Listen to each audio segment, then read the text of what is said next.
and there's usually a line all the way down the block practically to the police station of people trying to get in those doors. Good evening. Welcome to the Iron Horse, and thank you so very, very much for joining us here tonight.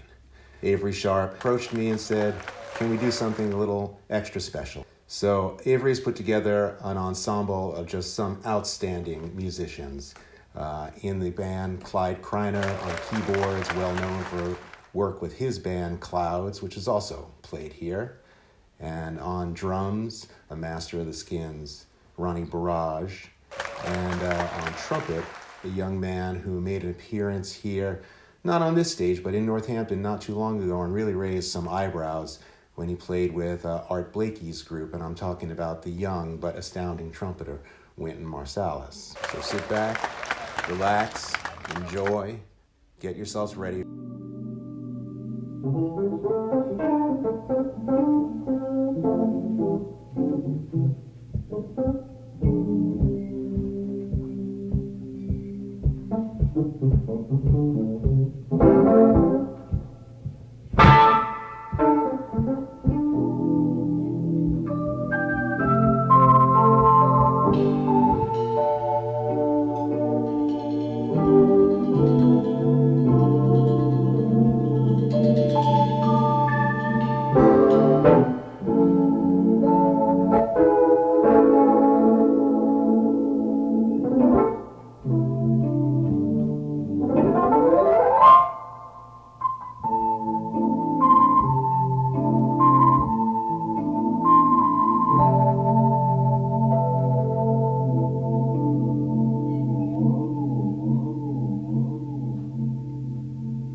and thank you so very, very much for joining us here tonight. A night that you're probably going to be talking about for a long time to come. Don't forget to tip your waiter. Thank you.